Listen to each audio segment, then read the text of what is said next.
Hello friends, আজকে আমার বেবির জন্য রান্না করব।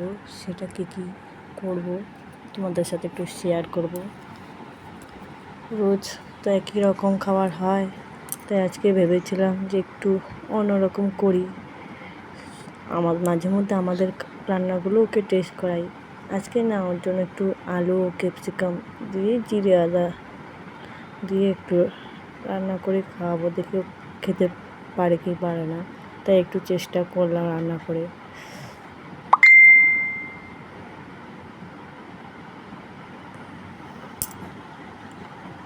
প্রথমে বাটার দিলাম, বাটারটা একটু গলে গেছে গরমে।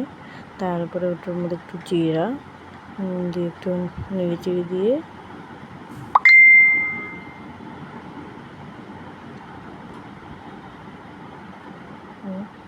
জিরা দেওয়া হয়েছে।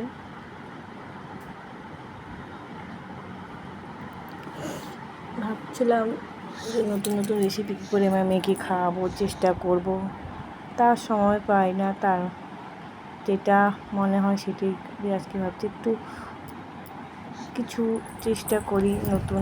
দেখি আমার মেয়ে তো এত সুন্দর খাওয়া দাওয়া করে, তোমরা তো ভিডিওতে দেখেছই।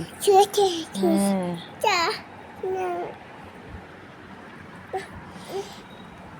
আলু একটু লবণ দিয়ে, তুমি জানোই তো,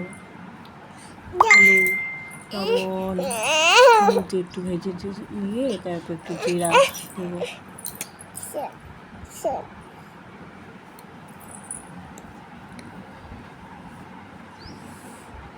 হালকা নেড়ে তাতে ক্যাপসিকাম দেবো।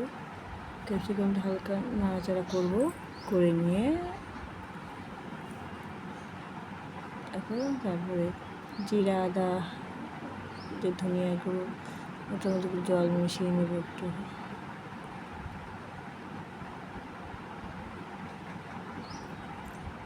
মিশিয়ে তারপর দিয়ে দেবো।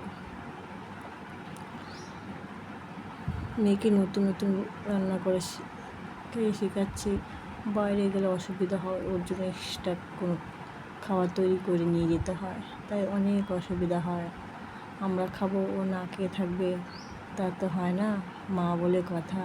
তাই বাড়িতেই চেষ্টা করি যে একটু ঝালও থাকবে, একটু নুন, সব কিছুই মশলা যাতেও হজম করতে বাড়িতে শিখে যায় সব কিছু। নতুন কোথাও গেলে নতুন কিছু খেলে হজম যদি করতে না পারে, অসুবিধা হয় পেটে।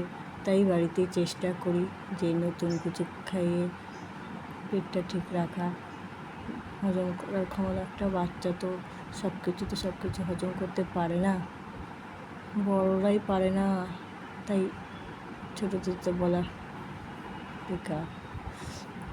তাই চেষ্টা করি যে সব কিছু হজম করার ক্ষমতা বাড়ে। বাইরে গেলে যাতে আমার কোনো অসুবিধা না হয়।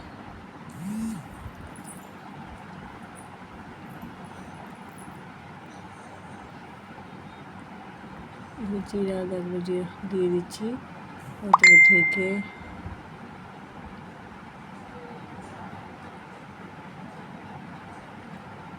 কিছুক্ষণ বয়েল হবে।